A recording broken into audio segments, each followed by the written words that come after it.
Hare Krishna. So, this is the month of Kartik, and for most of us here, for most of us who are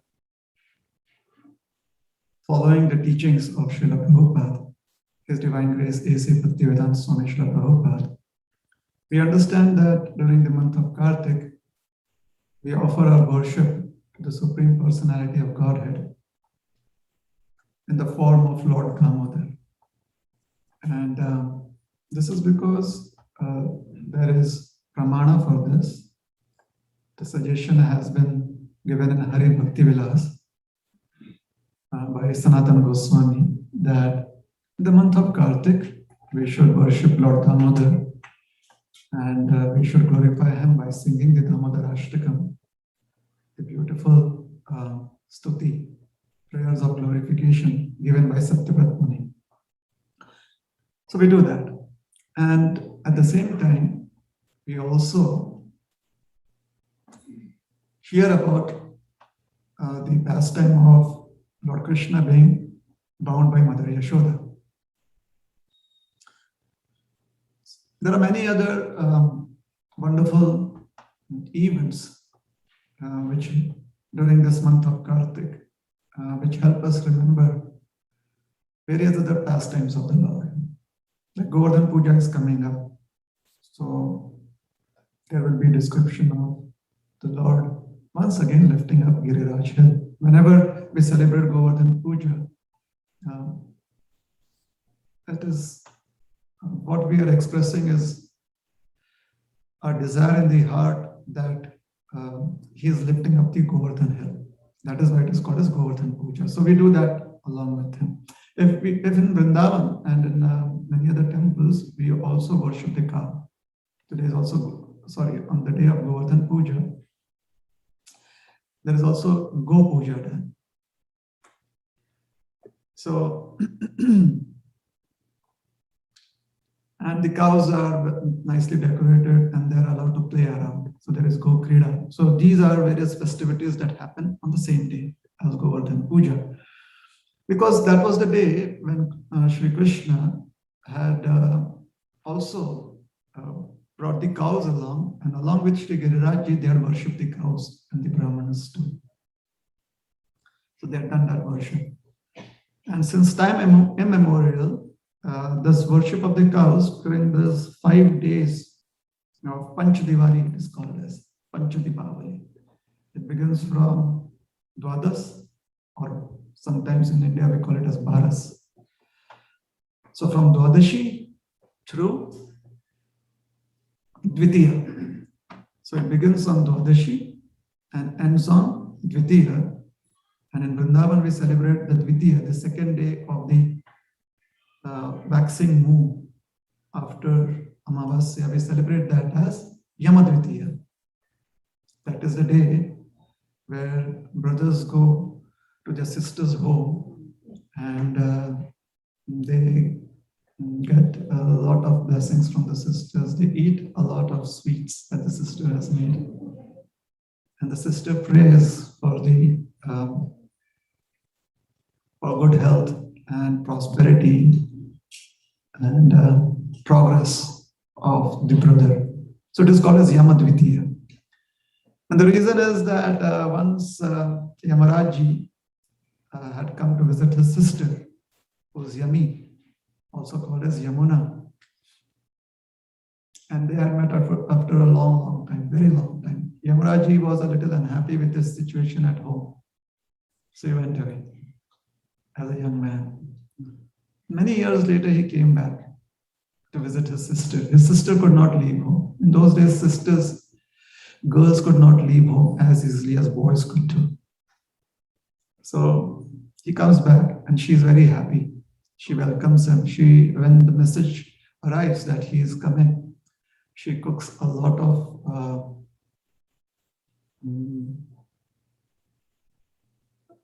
tasty food preparation for him.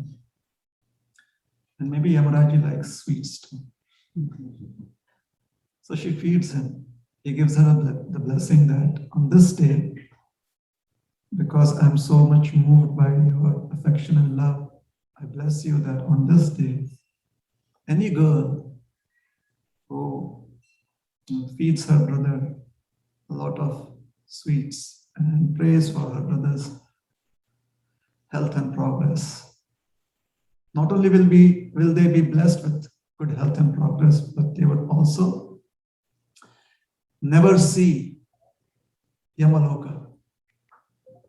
They would never have to come to Yamaloka. So, beginning tomorrow, which is Dwadashi.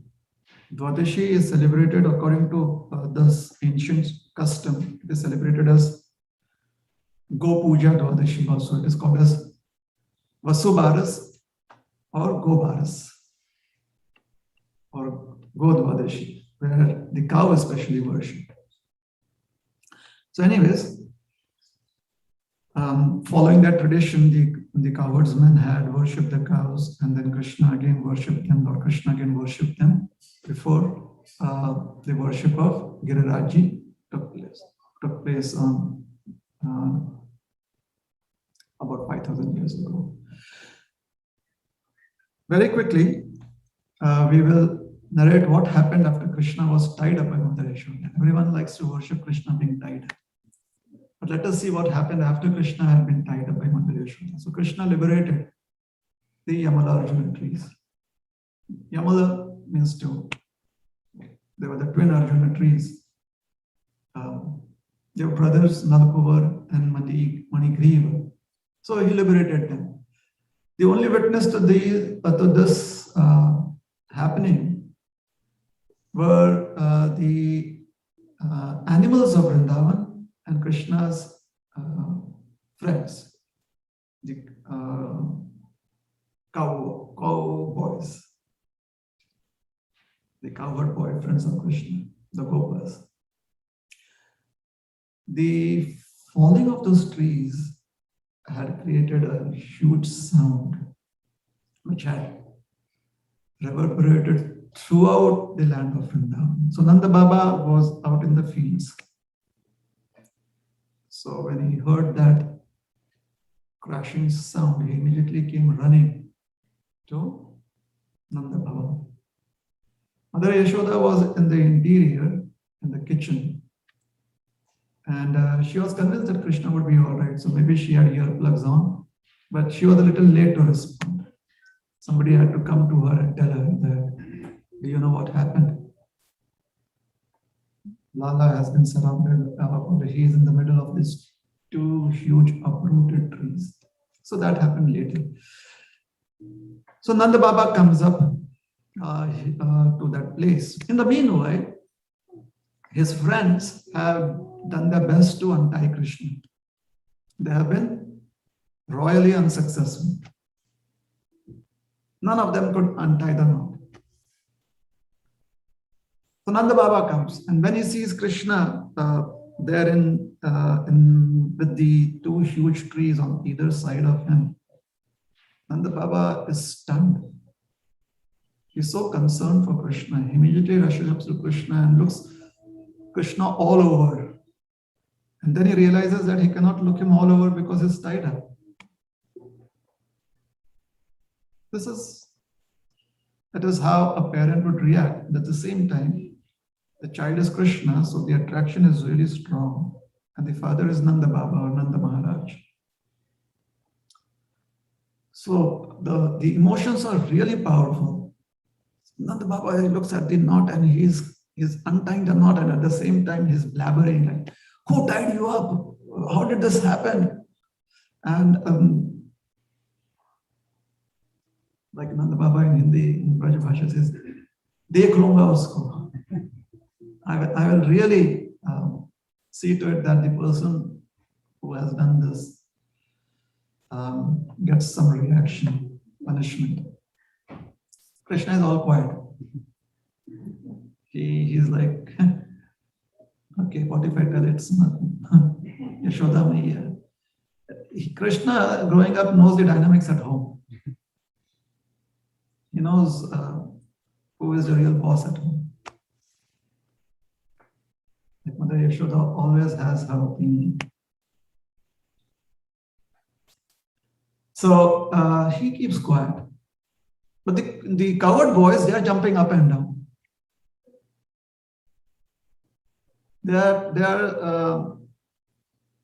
They are saying, we don't know who tied him, but we want to tell you what happened. The trees came down and he pulled them down. And by then the other cowherd men had also come there. So they are like, shh, keep quiet, keep quiet. Right now, Nanda Baba is concerned for Krishna. They're like, no, let us tell you. He dragged the mortar behind him as he was crawling forwards, and then he got trapped in between the two trees. He went through the gap, but the mortar was stuck, and he pulled at the rope, wanting to be free, and the two trees came crashing down. And let us tell you what happened after that. That is the real thing.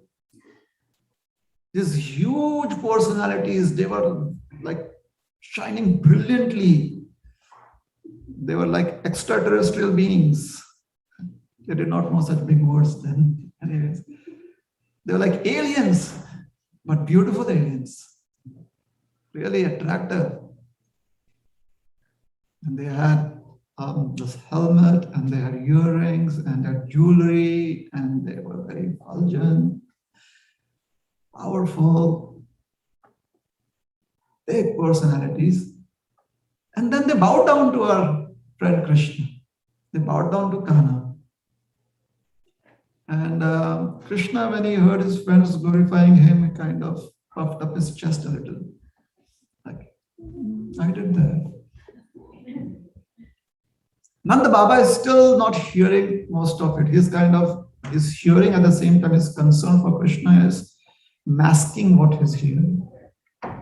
The cowherdsmen, they have seen so many things happen in Vrindavan that some of them are wanting to believe this, but it is so fantastic that they're not able to believe that. They're like, okay, the kids have come up with some story.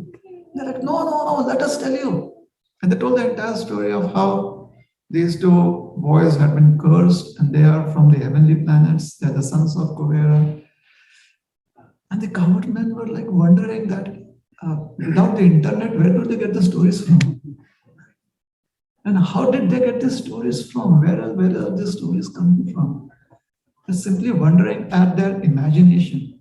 And the boys are trying to convince them that it is not their imagination, this is the truth. So just think, if love for Krishna puts you in a position where we are not able to see and believe in that which is a truth. So what are the chances of someone who doesn't have love for Krishna? It's really difficult. The cowherd men, because they had so much love for Krishna, affection for Krishna, that they couldn't imagine that their little child would be in such a predicament. They weren't ready to accept it. And people worshipping him, like powerful people worshipping him, they really thought that it was that childish imagination. However, all of them were saying the same thing. It was like everyone had the same dream. So it was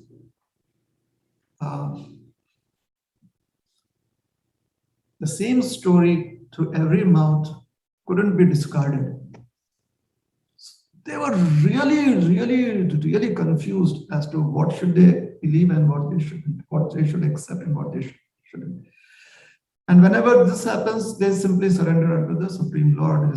And for them, the Supreme Lord resides as Krishna. That is all they know. That obviously, for Krishna's sake, they will go to Lord Narayan. But when Krishna is safe and sound, then the remembrance of the Supreme Lord just brings them to the lotus feet of Krishna. That is Braj. That is Vrindavan. So they started looking at, thinking of Krishna, and when they saw his beautiful form, all their confusion melted away. They were again smiling and happy. Nanda Baba wasn't. Nanda Baba is, who did this to you? And then he looked at all the boys and he said that, why didn't you untie him? And the boys said, we tried. All of us tried. We couldn't untie him. And then Baba again asked, who did this to you? And Krishna kind of feeling very much, feeling as if a lot of, that someone had been unjust to him in that mood. You know, when you feel that someone has been unjust to you and you want justice. So Krishna was in that mood. He says, Mother Yashoda, Maya did this to me. And Nanda Baba has a predicament. She did this to him and I have untied him. What could be the consequences? However, looking at the Yamala Arjuna trees, the twin Arjuna trees, is again concerned about Mother Yashoda. Meanwhile, some of the ladies who had also come there, they run, not seeing Mother Yashoda there, they run into the palace, into the inner chambers, and there they find Mother Yashoda and they say, Yashomati, have you heard what has happened? And she's like, please don't tell me, I'm already kind of very much disturbed by my son. What has he done now? They're like, no. He has been saved from a grave danger. And Mother Yashoda practically faints. The very word saved and danger, those kind of just hit her hard. She faints. What happened? They quickly narrate what had happened. She comes running out into the courtyard. And she looks at Krishna. And when Krishna sees her, Krishna turns away his face from Mother Yashoda. He's like, I will not talk to you. And Krishna jumps into Baba's arms, Nanda Baba's arms. And Nanda Baba understands, Nanda Baba is a king. He has seen so many summers and winters, so many seasons, like person with a lot of experience. He kind of understands the dynamics. And he looks at Krishna and he says, Krishna, look at Maya. And Krishna says, I will not. Krishna, she's crying in pain, in separation from you. And Krishna is like, then why did she tie me up? And Mother Yashoda said, no, Lala, I did not tie you. Lies. You tied me up. I didn't mean to do that. Yes, you did mean to do that. I don't want to talk to you. Baba, I will not talk to you. And then Baba, he understood that Krishna, he is hurt. So he says, okay, Lala. Bacha, don't talk. Child. However, there is a problem. Krishna says, what problem? He says, well, you see, you are a little boy. I go out to work. So who's going to take care of you? Krishna says, you should. Baba said, okay. You, Baba. And who will cook food for you? You, Baba. And every time he says, you, Baba, Mother Yashoda's heart is sinking. She's within her heart, she's thinking, oh, I've really hurt him a lot, my son. Why don't I think twice before acting, doing an act? Anyways, then Nanda Baba tries to somehow or the other convince Krishna. Krishna, what will put you to sleep? You, Baba. And whenever you become fearful of the sounds, who are you going to run to and take shelter of? You, Baba. So everything is you, Baba. So Nanda Baba finally realizes there is no hope. And then Mother Yashoda faints. She actually faints. And then Nanda Baba says, Krishna, Maya has fainted. Who will take care of her? And then Krishna says, okay, this answer now you, Baba, will not work. As soon as Krishna hears Mother Yashoda has fainted, he jumps down and runs into her arms and gives her a tight hug, embraces her and cries, Maya, Maya, Maya, wake up. And Mother Yashoda wakes up. She has tears in her eyes. And she, with her tears and her hands, she's caressing Krishna all over and she's looking at every single millimeter of Krishna's body to see if he's been hurt. And Krishna is like, stop, stop, stop. She's like, no, let me see, let me check you all over. Are you safe? Are you okay? And then she says, Krishna, please, I'm so sorry. And you should be angry with me. I'm so harsh and hard-hearted. And Krishna is like, he wipes off her tears. He says, Maya, I'm hungry. And whenever Krishna is in a situation and he wants to bring Mother Yashoda out of a particular zone of wherever she is, this is his punchline. This is his trick. He says, Maya, I am hungry. And as soon as Mother Yashoda understands that, oh, Krishna is hungry, she has forgotten all of that has happened and she immediately makes arrangement for Krishna to have food. Our acharyas, the Goswamis, they explain that since Krishna had been tied not just by ropes, but by the ropes of Mother Yashoda's love, therefore his friends could not untie him. Krishna consciousness is a very personal experience. It is the experience that every living entity has in direct relationship with Krishna. Every living entity is blessed with a special relationship with Krishna. And therefore, the expression of one's service to Krishna is very unique. It's so unique that for us to serve Krishna, always, every moment is a new experience. It's a novel experience. And this is Krishna's potency, the Yogamaya potency. The service that a living entity renders unto Krishna at the present moment is very much different from the service that the living entity renders at the next moment. There is newness. There is so much of life, there's so much of emotions in those reciprocations. So Mother Yashoda, she being Krishna's mother, she has this connection with Krishna as a parent. And the only other person who can, not only other person, but the other elders in the cowherd community also have that relationship with Krishna. Parental affection. So they also have that affection for Krishna. However, Mother Yashoda's affection for Krishna can only be matched by Nanda Baba's affection for Krishna. The cowherd boyfriends, they have the relationship of being a friend of Krishna. So their relationship is not of parental affection.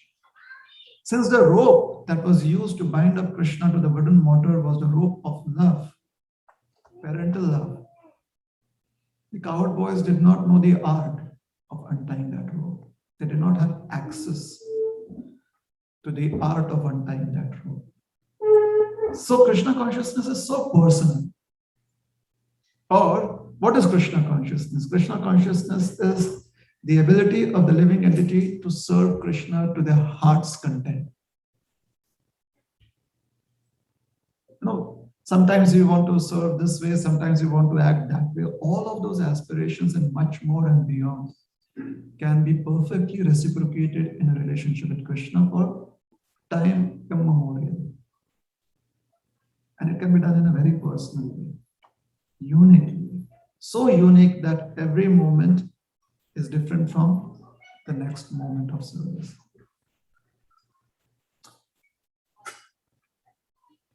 So Nanda Baba, since he had access to, or he knew the art of untying Krishna when he is tied by the affection of parental love, he could do that. He could untie the knot. Similarly, in Krishna consciousness, when we are with those who are Sajati, those who are like-minded people, we find some resonance with such like-minded people, especially when you're trying to serve Krishna. It's easier to understand and easier to relate with each other. Why? Because the affection towards Krishna is kind of similar, or towards service of Krishna is kind of similar. And that is so important.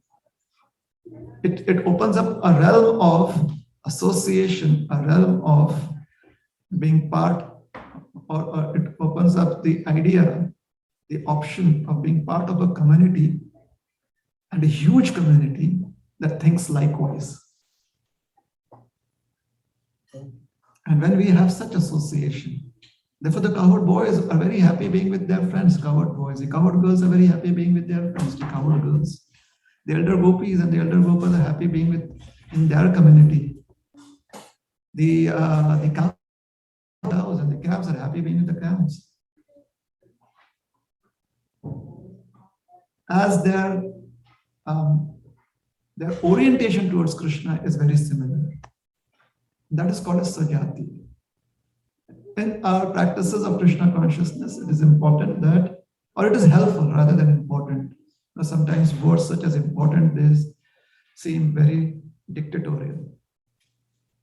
So it is very helpful to seek the company of like-minded devotees. That could be your family member, it could be someone on Zoom, possibly. Why is it helpful? It's easy to exchange notes. Like Nanda Baba can easily exchange notes with Mother Yashoda. The elderly Gopas and Gopis can do that with Nanda Baba and Mother Yashoda too. So this is Krishna consciousness. For some time now, for many, many years, I have had the great fortune to be able to serve in a place called Aurangabad in India. It's been almost over 25 years.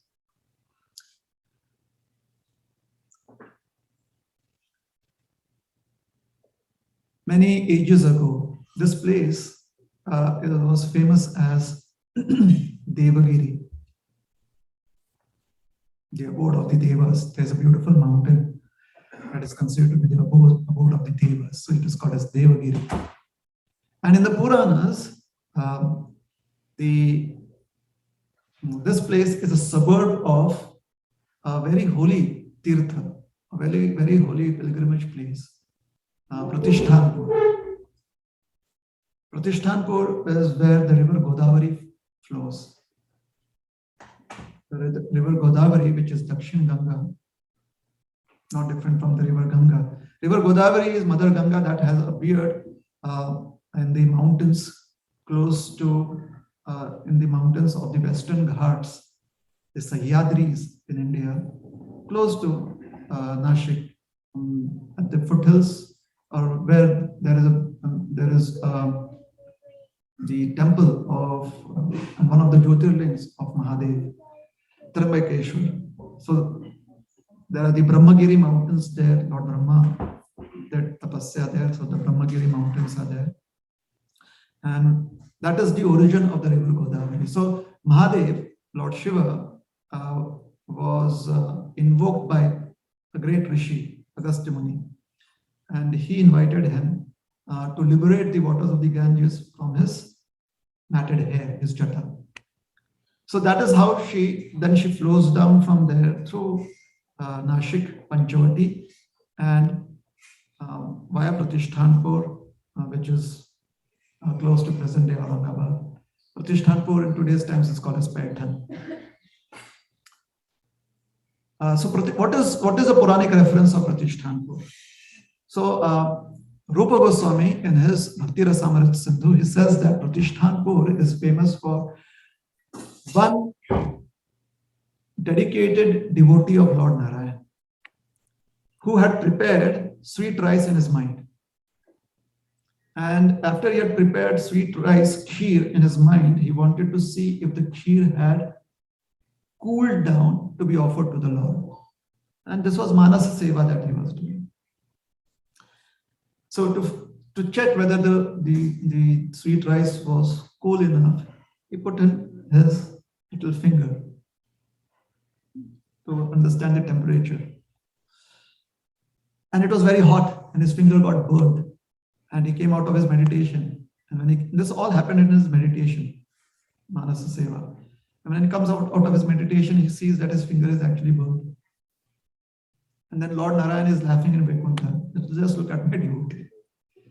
They're so involved with me that they are unaware of what is happening to their physical body. There's no difference between the physical body and their seva body, their ethereal body.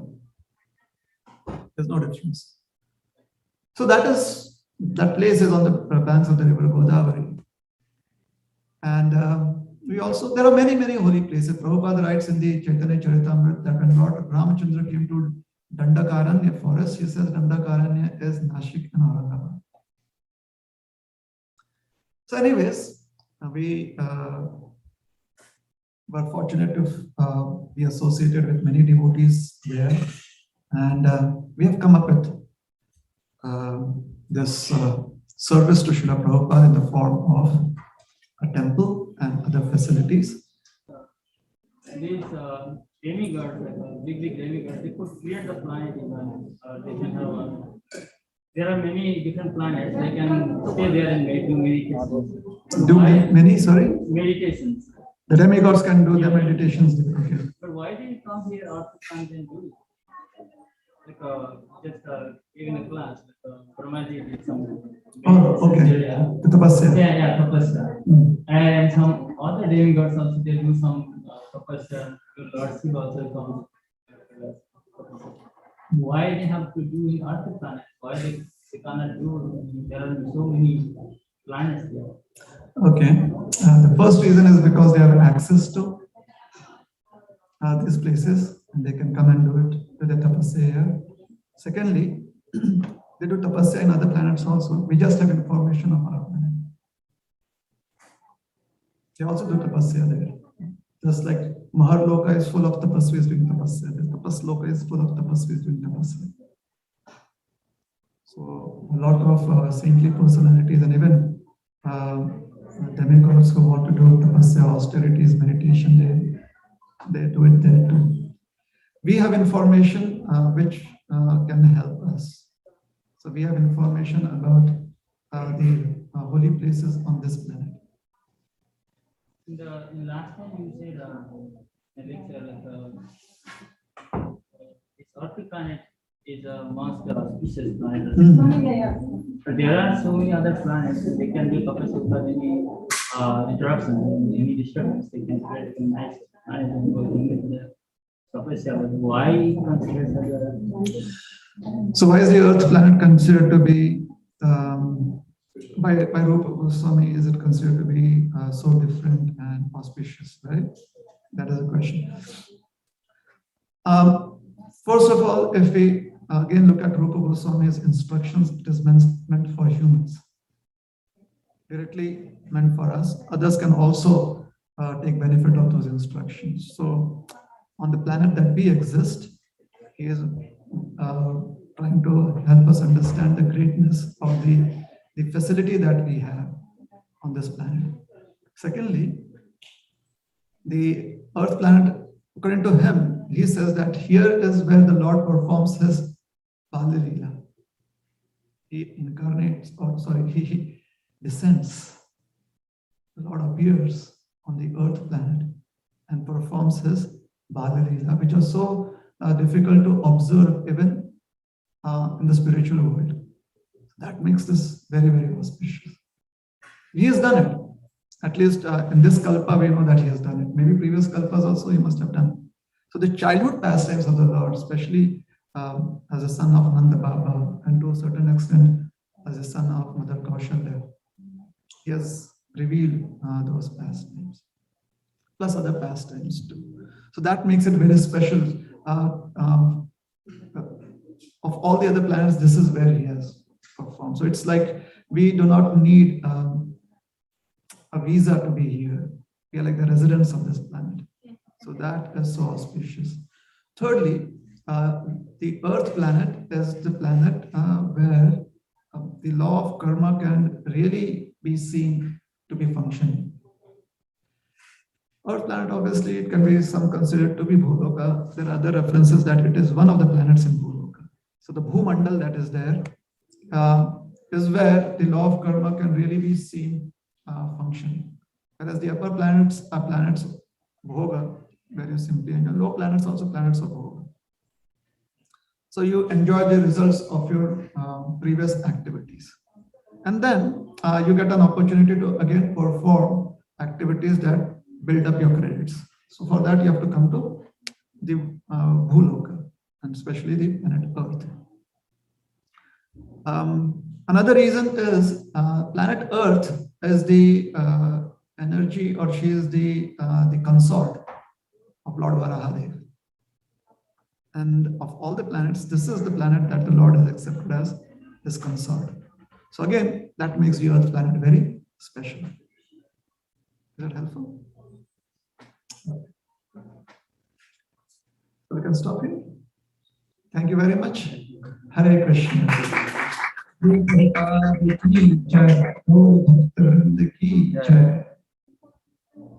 Rohinipriya Prabhuji ki jai.